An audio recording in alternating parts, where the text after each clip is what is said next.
본문은 우리가 잘 알고 있는 것처럼 야곱의 인생을 다루고 있는 말씀입니다.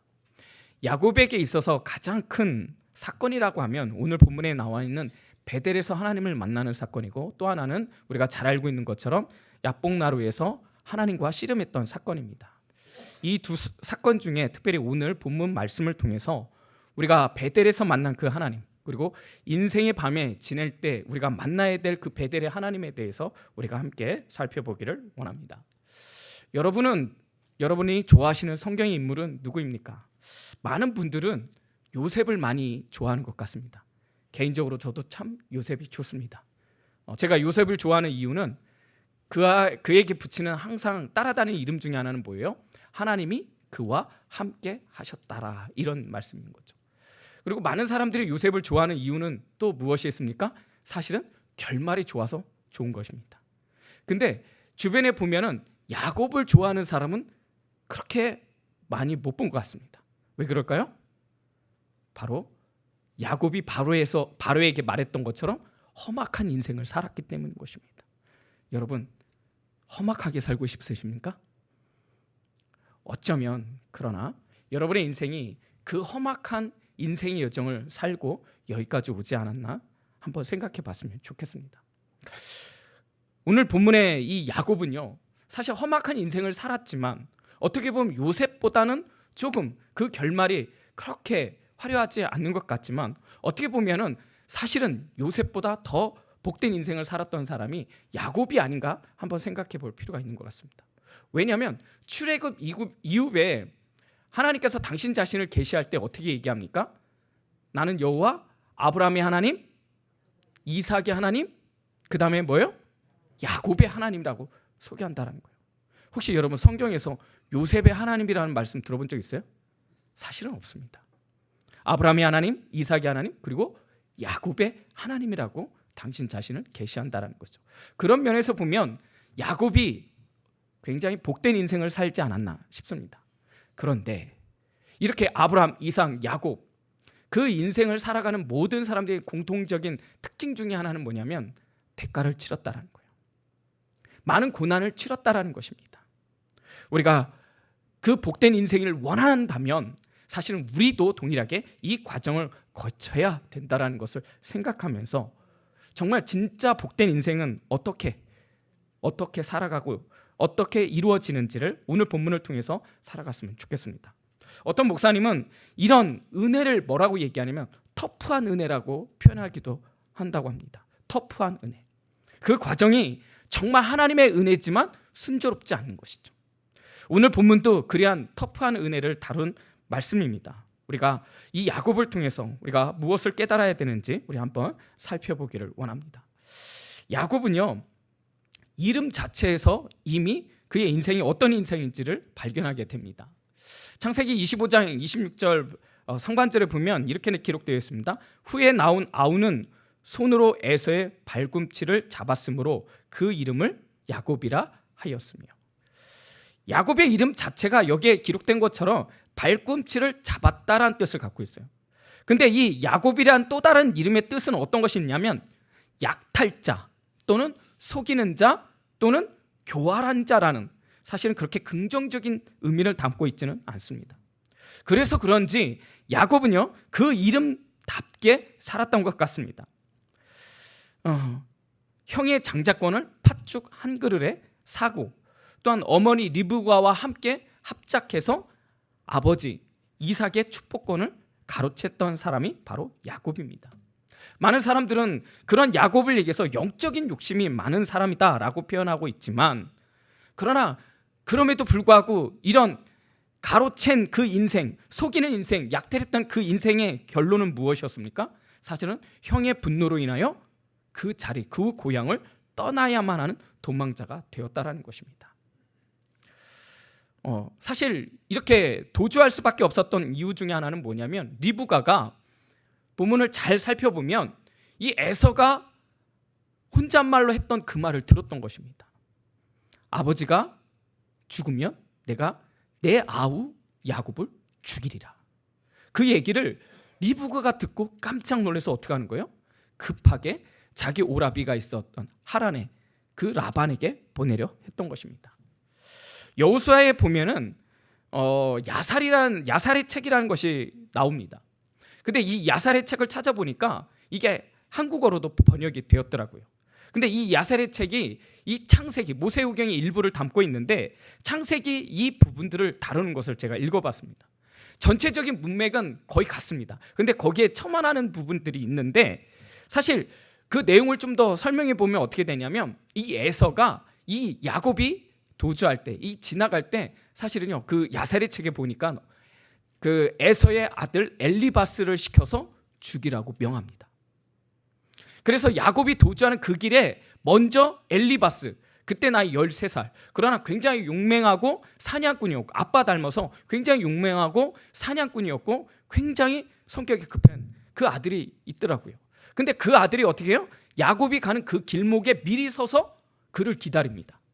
그리고는 그가 왔을 때 그를 죽이려고 하는데 참 놀라운 건 뭐냐면 거기에 보니까 하나님께서 그에게 은총을 입혀서 그 위기를 묘면하게 합니다. 그 대신 어떻게 하냐면 이 야곱이 갖고 있었던 많은 재산이 있었던 것 같습니다. 그 재산의 모든 것을 어떻게 해요? 이 엘리바스한테 주고 자신은 거기서 떠나옵니다. 그 내용이 야살의 책에 기록되어 있더라고요. 이런 과정을 볼 때 여러분 야곱의 입장에서는 얼마나 두려웠겠습니까? 지금 죽음의 위기 속에 있었고 사실은 야곱은 누구보다도 하나님 앞에 축복받기를 원했던 것 같아요. 잘 나가기를 원했던 것 같아요. 그러나 그 결과는 어떻게 해요? 너무나 비참했다라는 것이죠. 겨우 목숨만 살리게 되었고 혈혈단신으로 아무것도 없이 그는 하란이라는 그 먼 곳, 그 하란에까지의 거리를 약 800에서 900km로 이렇게 이야기하는데 여러분 한번 생각해 보세요. 지금도 800km, 900km 내비로 가기도 쉽지가 않잖아요. 근데 그때는 내비도 없었어요. 그리고 그 근동 지역에서는요 언제든지 도적대가 출몰할 수 있었고 독충이 있었고 굉장히 맹수들이 어느 순간에 나올 수 있을 만큼 굉장히 위험한 것이 많았던 곳이에요. 그런데 그곳을 홀로 간다라는 거 좀처럼 쉽지는 않지 않았을까요? 굉장히 두려웠을 것입니다. 만약에 에서였으면 좀 달랐을 것 같아요. 에서는 워낙 사냥을 좋아했고 그리고 모험심이 있었고 그리고 굉장히 과격했던 사람이라 아마 800km, 900km 가는 건 그렇게 어렵지 않지 않았을까 싶습니다. 그런데 야곱은 어땠어요? 엄마 치마 품프 속에 있었던 자였습니다. 늘 가정살림하는 것을 좋아했던 사람이었습니다. 나가본 적이 없는 그런 자였습니다. 그런데 졸지에 몽땅 다 내려놓고 그 집을 떠나야 되는, 고향을 떠나야 되는 그 가운데 있었다라는 것이죠.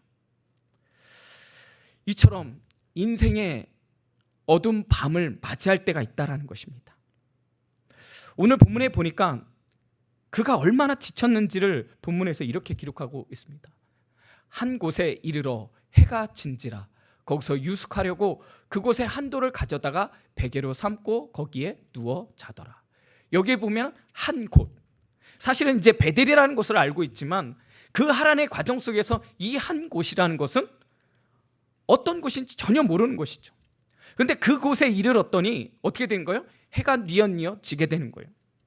여러분 일반적으로 이렇게 이 근동 지방을 여행을 하는 경우에는요 아침 일찍 서둘러서 걸어가고 그 다음에 한낮에서 너무 덥기 때문에 쉬었다가 이렇게 해가 지면은 어떻게 해요? 그때 다시 이동을 했다고 합니다. 왜? 그때는 좀 선선해지니까요. 근데 오늘 본문에 보니까 그가 한 곳에 즉 베델에 머물렀을 때 해가 지는데 바로 어떻게 해요? 잠을 청하는 거예요. 여러분 이것으로 우리가 짐작할 수 있었던 건 뭐냐면 굉장히 지금 이 야곱은 지쳐있다는 거예요. 심신이 굉장히 연약한 가운데 있다는 거예요. 너무나 피곤하기 때문에 어떻게 해요? 가기를 야곱이 사실은 더 많은 거리를 걸어야 되는데 어떻게 되는 거예요? 너무 지친 거죠. 그래서 쉬고 가려고 돌베개를 삼아 누워 있었던 것입니다.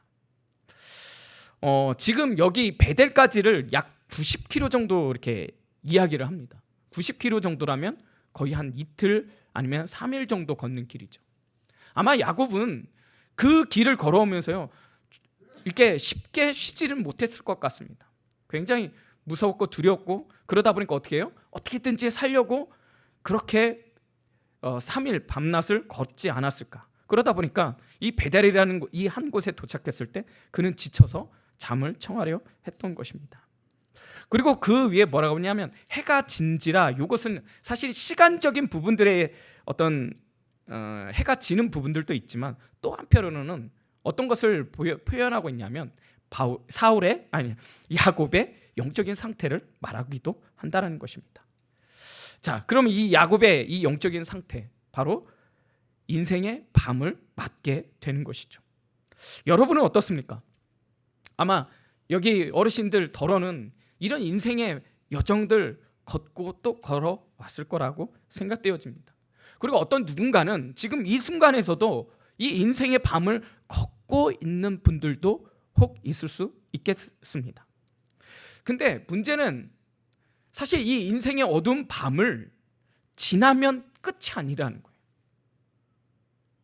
해가 뜨면 나름 밝아오지만 그러나 다시 어둠이 오는 것처럼 인생의 밤의 여정을 지나면 그것이 끝이 아니라 또다시 찾아온다라는 거예요. 자, 그렇다면 우리가 이렇게 인생의 밤을 맞이하게 될 때, 다시 찾아오게 될 때 우리는 어떻게 그 위기를 피할 수 있을까요? 아니면 어떻게 극복해야 될까요? 첫 번째는 나를 찾아오신 하나님을 기억해야 한다는 것입니다. 나를 찾아오신 하나님을 기억해야 한다는 것. 아까도 제가 말씀을 드렸지만 복된 인생을 살기 위해서는 그것에 대한 대가를 치른다 이야기했습니다. 오늘 본문에서 보면은 야곱은요, 자기의 욕심대로 행했던 사람입니다. 사실 우리 인간의 본성이 이와 같다라는 거예요. 사실 야곱만 사람을 속이고 약탈하고 강탈한 자가 아니라 사실 우리의 인생도 크게 다르지 않다라는 거예요.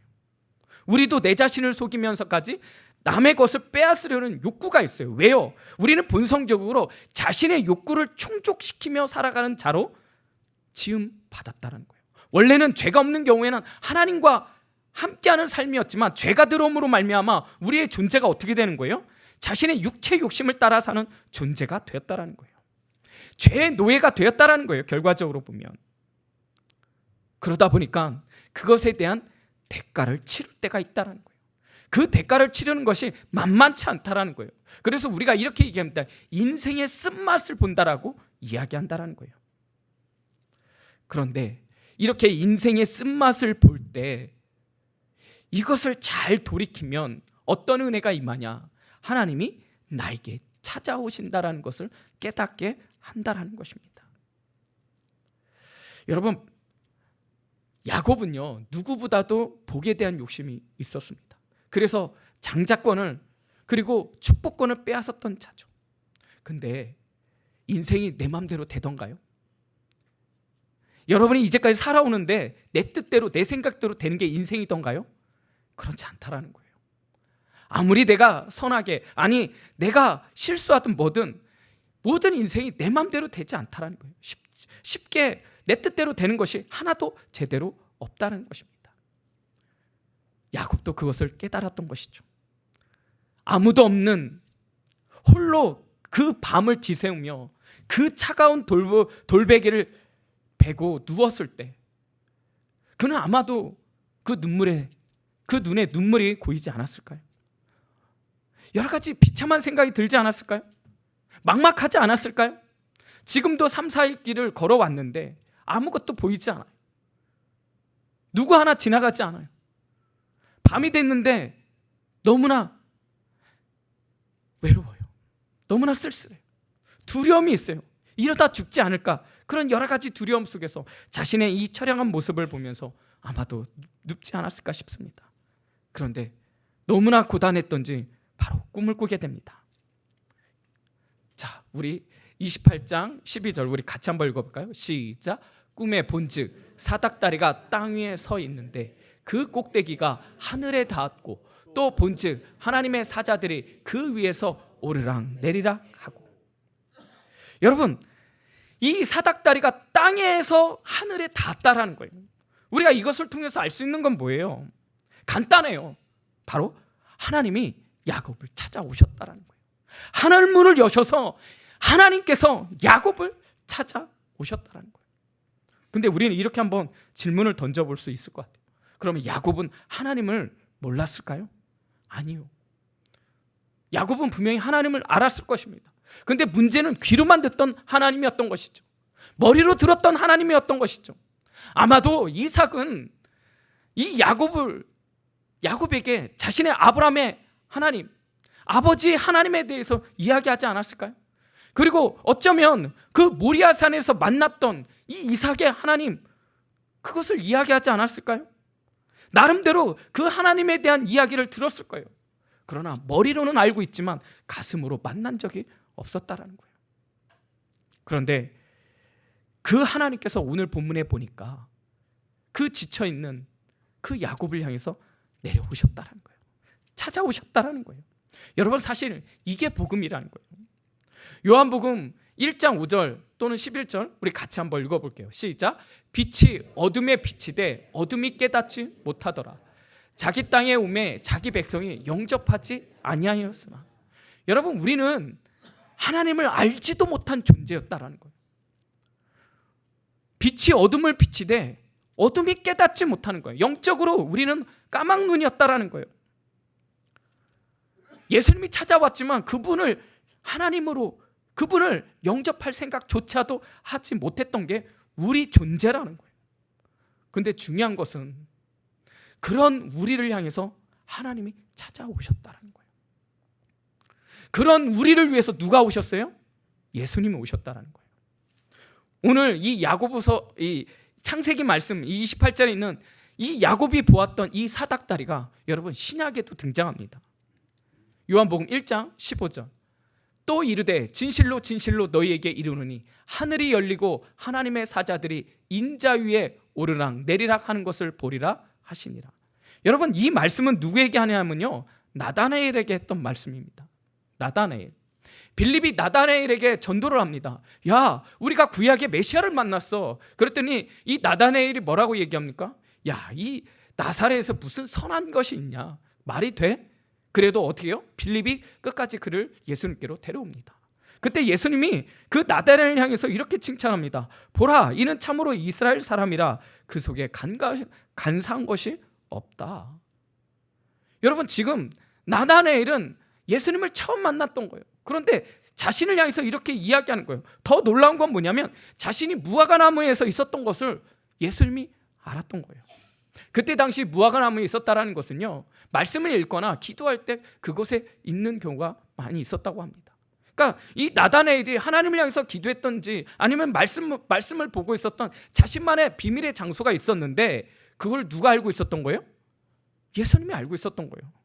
그러니까 나다나엘이 깜짝 놀라면서 그 말씀 앞에 이렇게 고백합니다. 당신은 하나님의 아들이시요 당신은 이스라엘의 임금이로소이다. 그렇게 했을 때 예수님이 바로 오늘 본문의 말씀 51절 또 이르되 진실로 진실로 너에게 이르노니 하늘이 열리고 하나님의 사자들이 인자 위에 오르락 내리락 하는 것을 보리라 하시니라. 여러분, 이 빌립과 나다나엘, 그때 당시에 많은 사람들은 구약의 말씀을 잘 알고 있었어요. 유대인들은. 그렇기 때문에 이 구약에 있었던 야곱의 이 내용을 아마도 적어도 유대인이고 그 구약의 말씀을 잘 알고 있었다면 이 내용을 알고 있었던 것이죠.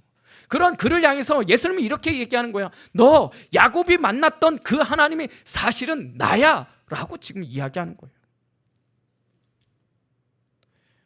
이 땅과 하늘을 연결하는 그 사닥다리, 그분이 바로 인자 예수 그리스도라는 거예요. 여러분, 그것은 또 무엇을 말합니까? 우리를 구원하기 위해서 하늘문을 여시고 예수 그리스도가 이 땅 가운데 오셨다라는 거예요. 여러분, 믿으십니까? 여러분, 우리는 하나님을 찾지도 않았어요. 요청하지도 않았어요. 그런데 우리를 구원하기 위해서 하나님이 찾아오셨다는 사건, 바로 그것이 복음이라는 거예요. 예수 그리스도가 우리 이 땅 가운데 오셨던 그 사실 자체가 복음이라는 거예요. 어떻게 보면 이 구약의 이 야곱 역시 그가 만났던 하나님은 예수 그리스도라는 거예요. 사랑하는 여러분, 여러분은 언제 예수님을 만났습니까? 언제 하나님을 만났습니까? 그때를 한번 기억해 보세요. 그러면 그 기억을 떠올리며 그것을 자세히 살펴보면요, 사실은 내가 먼저 찾는 것이 아니라 하나님이 나를 먼저 오셨다라는 거예요. 여러분, 이것을 통해서 우리가 알 수 있는 게 뭐냐면요, 여러분, 믿음도 내 것이 아니라는 거예요. 내가 믿고 싶어서 믿는 예수가 아니다라는 거예요. 하나님이 찾아오셔서 나의 영적인 눈을 열어주시고 나에게 믿음을 선물로 주셨을 때, 그때 비로소 우리의 눈이 열려지고 깨닫게 되어짐을 통해서 우리는 비로소 그때 누가, 예수 그리스도가 하나님인 것을 깨닫게 되는 거예요. 우리는 그것을 뭐라고 얘기하는 거예요? 나에게 찾아오신 하나님이라고 이야기하는 것입니다. 사랑하는 여러분, 오늘 이 밤 이 시간 이것을 깨닫는 저와 여러분이 되시기를 주님의 이름으로 축복합니다. 인생의 밤에 찾아왔을 때 두 번째, 언약의 하나님을 만나야 합니다. 언약의 하나님. 자, 13절에 이렇게 기록되어 있습니다. 우리 같이 한번 읽어볼까요? 시작. 또 본즉 여호와께서 그 위에 서서 이르시되 나는 여호와니 너의 조부 아브라함의 하나님이요 이삭의 하나님이라. 내가 누워있는 땅을 내가 너와 내 후손에게 주리니. 여러분, 여기에서 이렇게 기록해요. 나는 여호와니 너의 조부 아브라함의 하나님이요 이삭의 하나님이라.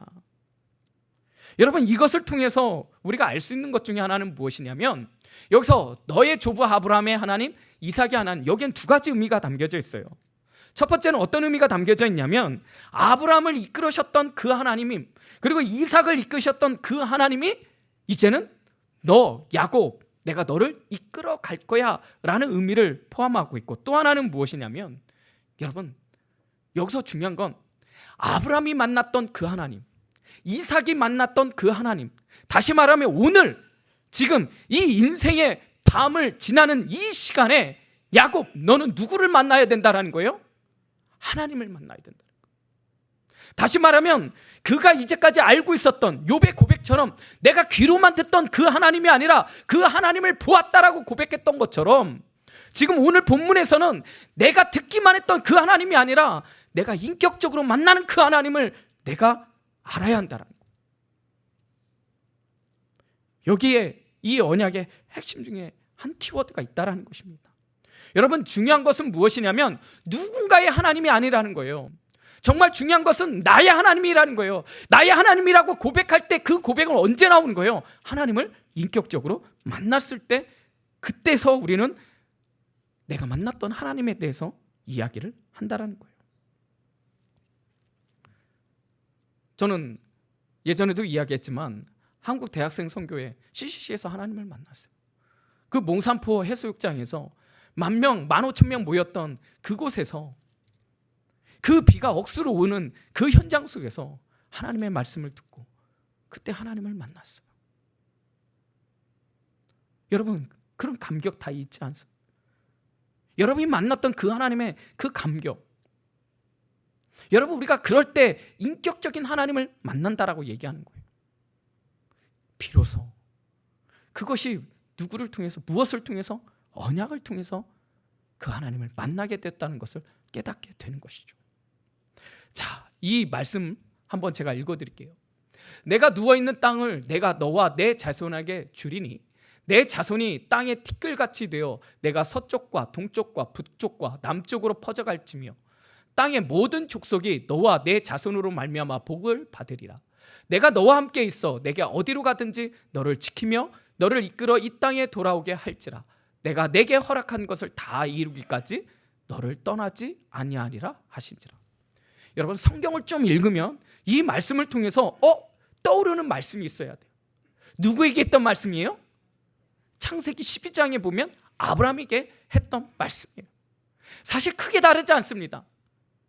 땅을 주겠다고 얘기하고요, 동서남북 어디로 갈든지 내가 너와 함께 할 거라고 얘기하고요, 너를 통해서 내 후손이 복될 것이라고, 그리고 아브라함을 통해서 복되게 했던 것처럼 오늘 본문도 동일하게 그 언약의 약속을 누구에게 이어지게 하는 거예요? 오늘 본문에는 야곱을 통해서. 다시 말하면요, 여러분, 아브라함의 하나님, 이삭의 하나님, 그 다음에 야곱의 하나님으로서 이 언약의 계승자가 누구라는 거예요? 야곱이라는 거예요. 여러분, 이게 은혜라는 거예요. 여러분, 이 언약의 핵심은 어디에 있냐면 하나님의 절대적인 은혜에 있다라는 거예요. 왜 그렇습니까? 여러분, 정말 야곱이 그 하나님의 언약을 받을 만한 그런 자격이 있습니까? 없다는 거예요. 근데 그 언약으로 인해서 하나님이 그를 찾아오시고 그에게 아브라함에게 주셨던 그 언약을 동일하게 지금 야곱에게 주시겠다고 말하는 것입니다. 사실 야곱의 입장에서 보면 얼마나 놀라운 약속인지 몰라요. 얼마나 놀라운 은혜인지 모르겠습니다. 아마 이게 웬 은혜야? 라고 얘기했는지 모르겠습니다. 그런데요, 여러분, 우리가 이것도 사실은 놀라운데 더 놀라운 사실은 뭔지 아십니까? 사실은 우리는 그 언약보다 더 놀라운 약속을 받았다라는 것입니다. 자, 로마서 8장 37, 39절 우리 같이 한 목소리로 한번 읽어볼게요. 시작. 그러나 이 모든 일에 우리를 사랑하시는 이로 말미암아 우리가 넉넉히 이기느니라. 내가 확신하노니 사망이나 생명이나 천사들이나 권세자들이나 현재일이나 장래일이나 능력이나 높음이나 깊음이나 다른 어떤 피조물이라도 우리 주 그리스도 예수 안에 있는 하나님의 사랑에서 끊을 수 없으리라. 아멘. 아멘. 여러분, 우리는요 예수 그리스도의 사랑을 끊을 수 없는 약속, 그 아브라함의 언약을 통해서 이 언약의 완성자로 예수 그리스도가 이 땅에 오시고 그 완성자이신 그 예수 그리스도 통해서 우리 또한 어떻게 되는 거예요? 그 언약의 계승자로서 이제는 하나님의 사랑이 끊을 수 없는 관계로 들어갔다라는 거예요. 여러분, 믿으십니까? 여러분, 우리가 언약을 다 이야기할 때 가장 핵심적인 것 중에 하나는 무엇이냐면 바로 하나님과 우리의 관계를 어떻게 설명하느냐에 그 언약의 확정성이 있다라는 거예요. 자, 이사야 49장 14절 15절 말씀도 우리 함께 읽겠습니다. 시작. 오직 시온이 이르기를 여호와께서 나를 버리시며 주께서 나를 잊으셨나 하였거니와 여인이 어찌 그 젖 먹는 자식을 잊겠으며 자기 태어난 아들을 긍휼히 여기지 않겠느냐. 그들은 혹시 잊을지라도 나는 너를 잊지 아니할 것이라. 여러분, 이 말씀이 굉장히 중요한 말씀이에요. 사실 이 말씀은 이스라엘 백성들이 바벨론 포로로 갔을 때, 그러나 그들을 향해서 회복을 말씀하면서 이 말씀을 주셨다라는 거예요. 근데 이게 왜 중요하냐? 여러분, 이 말씀을 통해서 지금 이스라엘 백성을 향해서 하나님과 우리의 관계를 어떻게 표현하고 있어요? 여인과 아기. 다시 말하면 부모와 자식 간의 관계로 설명하고 있다는 거예요.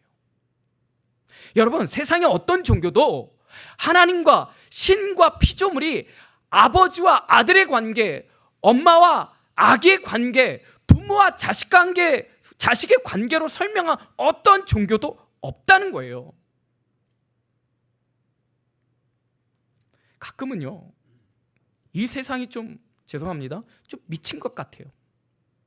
왜냐하면 사람으로 할 수 없는 일들이 종종 일어나요. 지금 자신의 친자식을 죽입니다. 자신의 아버지를 살해야 합니다. 돈 때문에. 자신의 부모를 버려요. 세상이 미쳐버렸어요. 이렇게 오늘 본문에 말씀 있는 것처럼 세상에 그 어머니가 자식을 잊어버리는 사람이 없을 것 같은데 있는 것처럼. 그런데 우리 하나님은 이렇게 얘기하는 거예요. 나는 잊지 않겠다. 여인이 어찌 그 전 먹는 자식을 잊겠느냐. 여러분, 사실 아버지는 잘 모르는데 엄마들은 이 아기가 막 우는 그 울음소리만 들어도 얘가 배가 고파서 우는 건지, 아니면 똥 싸서 갈아달라고 우는 건지, 아니면 진짜 아파서 우는지를 이게 분별할 수 있다고 하더라고요. 저는 맞다고 봅니다. 그런데 여러분, 그게 어떻게 가능할까요? 사랑하기 때문인 거예요. 여러분, 이 언약의 핵심은 바로 여기에 있다라는 거예요. 왜 부모와 자식 간의 관계를 표현하느냐? 사랑 때문인 거예요. 그래서 갈라디아서 4장 6절에 이렇게 말하는 것입니다. 같이 읽겠습니다. 시작. 너희가 아들인 고로 하나님이 그 아들의 영을 우리 마음 가운데 보내사 아바 아버지라 부르게 하셨느니라. 여러분, 이게 복음인 거예요. 여러분, 이게 복음이라는 거예요. 우리가 하나님의 관계는 창조주와 피조물의 관계가 아니라 아버지와 아들의 관계라는 거예요. 여러분, 이 아버지와 아들의 관계를 통해서 또한 하나님께서 말씀하시고자 하는 건 어떤 의미가 있어요? 하나님과 우리의 사이에 그 사랑을 끊을 수 있다 없다? 없다고 말하는 거예요. 우리 가끔 속삭이는 자식을 보면 뭐라고 얘기해요? 호적 팔아. 호적 파. 여러분, 호적 판다고 해서 그 관계가 끊어집니까? 아니라는 거예요. 하물며 너희가 혹시나 잊을지 몰라도 나는 잊지 아니하겠다라는 거예요. 여러분, 그 언약의 핵심은 바로 여기 있어요. 아브라함의 하나님, 이삭의 하나님, 야곱의 하나님을 통해서 우리에게 동일하게 주시고자 하는 그 메시지는 아버지와 아들의 관계를 통해서, 그리스도를 통해서 하나님과 맺게 되어지는 그 관계심, 그것을 설명하고자 했다는 것입니다. 인생의 밤을 맞이하는 누군가가 있다면, 여러분의 인생의 밤을 맞이하게 된다라면 그 언약의 완성자이신 예수 그리스도를 통해서 나를 향하신 하나님의 사랑, 나를 향하신 나의 아버지, 아빠, 아버지라 부를 수 있는 그 하나님을 향해서 엎드릴 수 있는 저와 여러분이 되시기를 주님의 이름으로 축복합니다. 세 번째는 언제나 나와 함께 하시는 하나님을 믿어야 한다는 거예요. 나와 함께 하시는 하나님을 믿어야 한다는 거예요. 자, 창세기 28장 15절 말씀 같이 한번 읽겠습니다. 시작. 내가 너와 함께 있어 내가 어디로 가든지 너를 지키며 너를 이끌어 이 땅으로 돌아오게 할지라. 내가 내게 허락한 것을 다 이루기까지 너를 떠나지 아니하니라 한시라. 야곱은 하나님을 알았지만 사실은 아까도 이야기했던 것처럼 머리로 알았고 그냥 지식으로 알았던 자였던 거예요. 그런데 오늘 이 베델에서 하나님을 만남으로 말미암아 그가 이렇게 고백하는 거예요. 16절에 보면 야곱이 잠이 깨어 이르되 여호와께서 과연 여기 계시거늘 내가 알지 못하였다. 여러분, 이 말은 뭐예요? 하나님의 이야기는 들었지만 그러나 내가 이렇게 깊은 어둠의 밤을 지날 때 그 하나님께서 나와 함께 하셨다는 사실은 몰랐다라는 거예요, 이제까지. 그런데 오늘 본문의 말씀을 통해서 비로소 하늘문이 열리고 그 하나님을 만나고 나서야 그 하나님은 나와 함께 하셨던 하나님이었다는 것을 깨닫는 거죠. 제가 갑자기 3년의 사역을 마치고 교회를 사임하게 될 때 참 막막했습니다. 그때 사회복지대학원을 다니고 있었고 사실 그때 다시 전임으로 구하는 건 쉽지 않았습니다. 여러 가지 고민이 있었습니다. 어떻게 해야 될지 하나님 앞에 기도하는 가운데 제가 전도사 때 사역했던 사당의 한 교회에서 담임 목사님으로 연락이 왔습니다.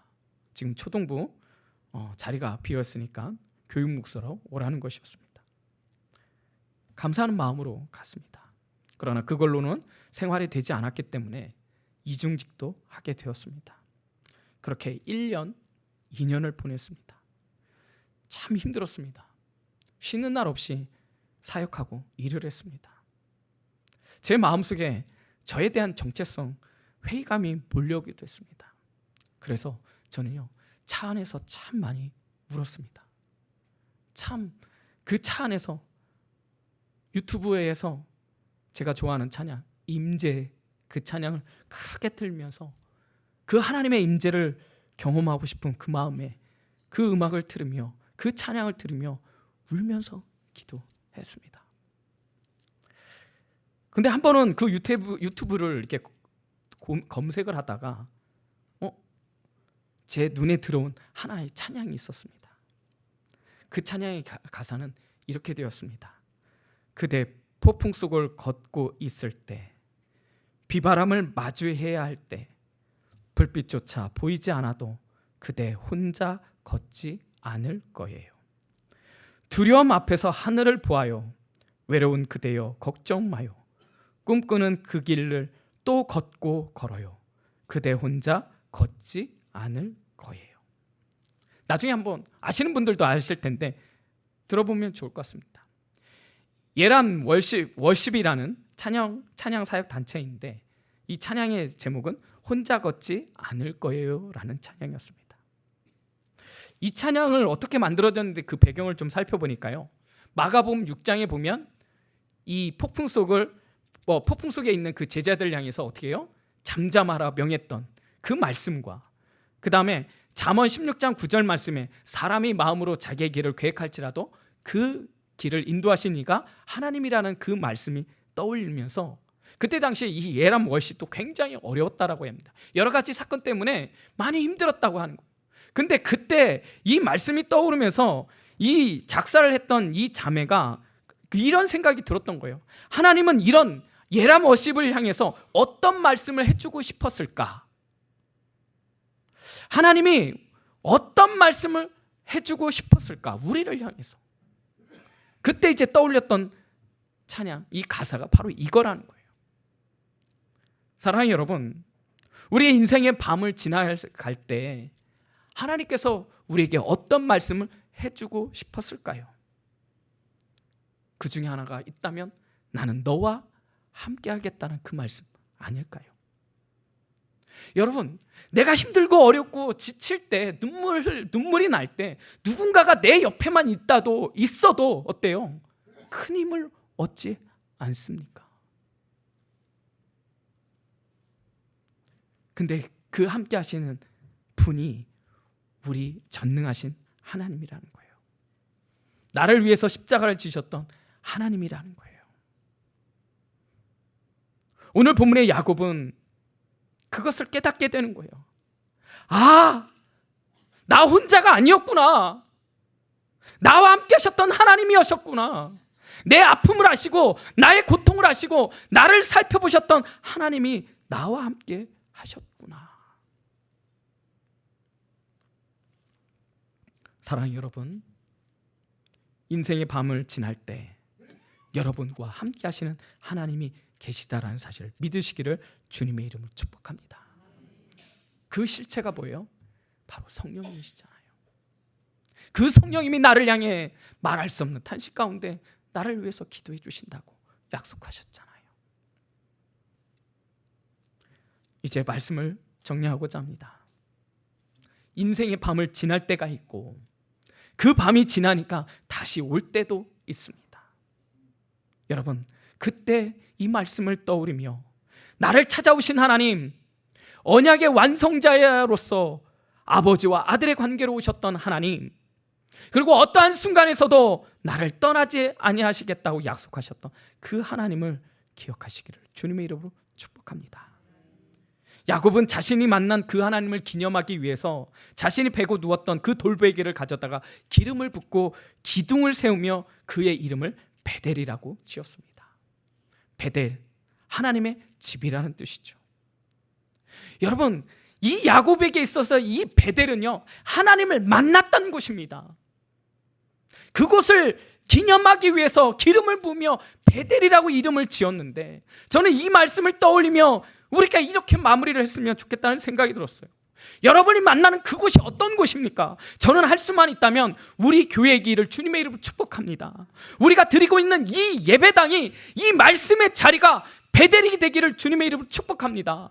더 나아가서 여러분에게 또 다른 베델은 여러분의 가정이 되시기를 주님의 이름으로 축복합니다. 그 가정 속에서도 하나님을 만나야 된다는 거예요. 그리고 여러분의 삶의 자리에 있는 그 직장에서도 하나님을 만나야 되는 거예요. 그 직장에서도 함께 하시는 그 하나님을 만나야 되는 거예요. 그래서 그 직장에서도 그거를 기름을 부어서 그 기둥을 삼아 베델이라는 이름을 우리는 지어야 한다는 거예요. 베델은 어떤 특정한 장소가 아니라 바로 여러분들이 기름 부어 세울 수 있는 곳, 그곳이 바로 하나님의 문이 열리는 베델인 줄 여러분 믿으시기를 축복합니다. 인생의 밤을 지날 때, 힘들고 어려울 때, 앞길이 막막하고 아무것도 보이지 않을 때, 소망이 없어져 갈고 어떻게 하루를 버텨야 되는지 그 힘조차 없을 때 오늘 본문의 말씀처럼 야곱이 만났던 그 하나님을 향해서 다시 한번 하늘의 문을 열고 그 하나님을 기대하며 그 하나님 앞에 엎드리며 야곱이 만났던 그 하나님 앞에 안길 수 있는 저와 여러분이 되시기를 주님의 이름으로 축복합니다.